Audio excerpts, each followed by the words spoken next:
Hola, estimada licenciada y catedrática de la Universidad Tecnológica de El Salvador, María Soledad Rodas López.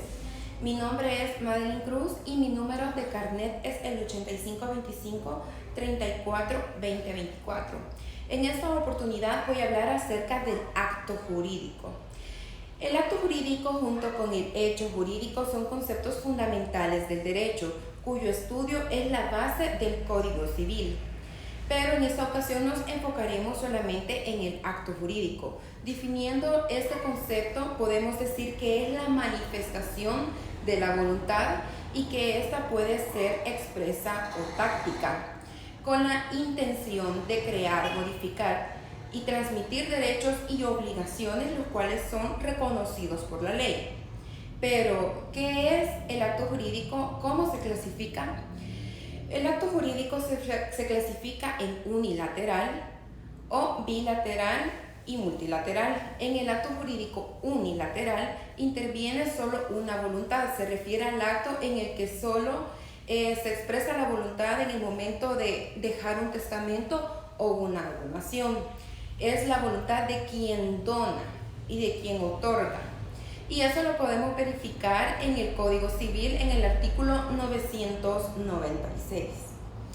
En cambio, en el acto jurídico bilateral o multilateral es donde intervienen dos o más voluntades, como por ejemplo en el contrato de una compra-venta de una casa o de algún bien inmueble.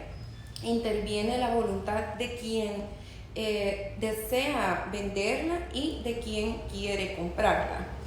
También podemos decir que un acto jurídico es un acuerdo de voluntades con el fin de crear una persona moral, y existirán tantas voluntades como socios existan dentro de la entidad. En derecho, el acto jurídico debe contar con ciertos elementos que reconozcan su existencia y posteriormente cumplir con determinados requisitos que le otorgan validez. Pero primero veremos cuáles son los elementos de existencia. Dentro de los elementos de existencia tenemos la manifestación de la voluntad. Podemos definirla como la exteriorización de un deseo o propósito que se efectúa por una declaración expresa por medio de actos que revelen al sujeto el ánimo de realizar acciones que el derecho reconoce.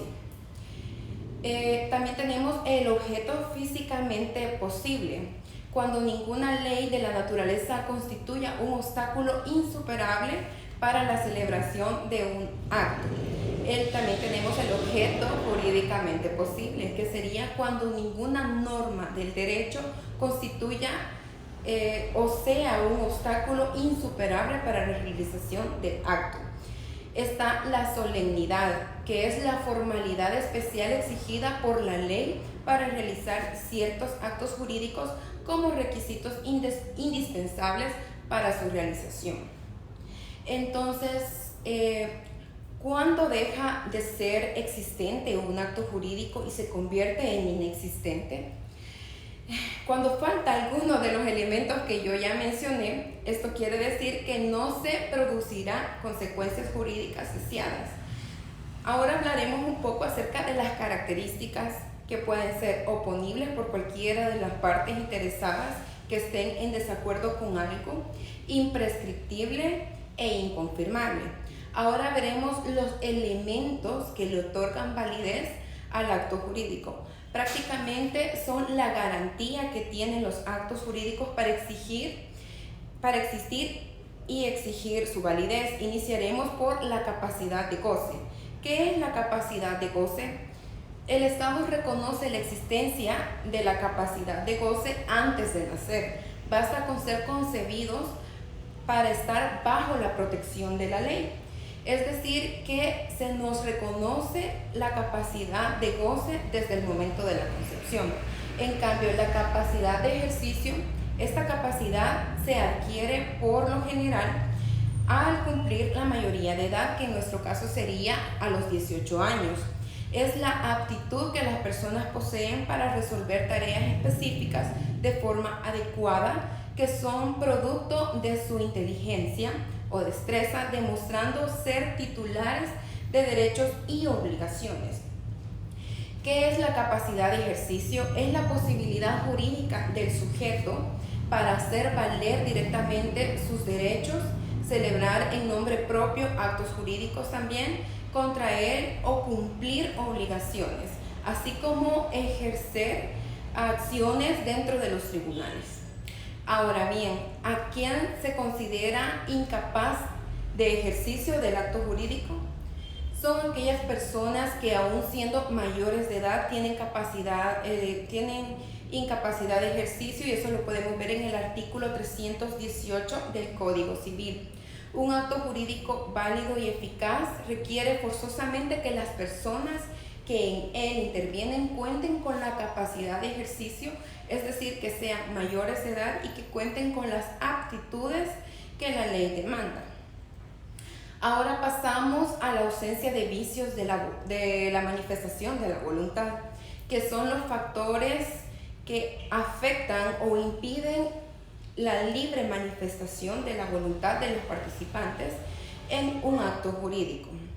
Tenemos como por ejemplo el error, que se entiende por la falsa apreciación de la realidad, es decir, que equivocada interpretación de esta, el error de obstáculo que impide el nacimiento del acto jurídico, el error de nulidad. Su presencia no impide el nacimiento del acto jurídico, pero son errores de gravedad media. Estos pueden ser de hecho y de derecho. Son de hecho cuando quien, partiendo de un hecho falso, celebra un acto, y son de derecho cuando hay desconocimiento o falsa interpretación de una norma jurídica.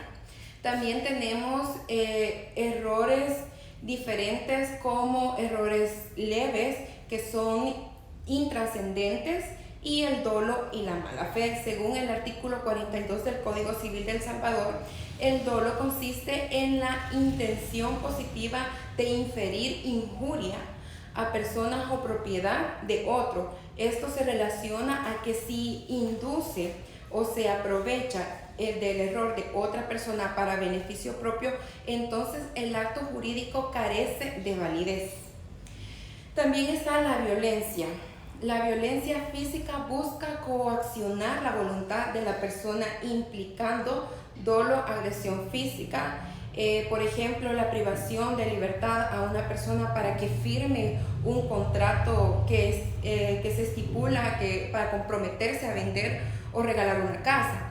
La lesión es si una persona sufre de daño por la realización de un acto jurídico. Estamos hablando de un vicio de voluntad basado en lesión, es decir, que la persona que lo sufre recibe un perjuicio, ya que no existe provecho entre lo que percibe y la obligación que se acepta. La licitud en el objeto, motivo o fin del acto jurídico. Los actos necesitan ser lícitos en todas sus manifestaciones para que el derecho los proteja y se reconozca su validez, tal como se lee en el artículo 11 del Código Civil.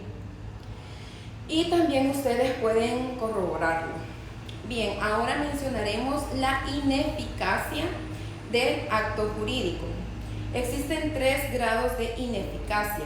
La inexistencia se presenta si falta cualquiera de los elementos de existencia del acto jurídico: la voluntad del objeto o la solemnidad.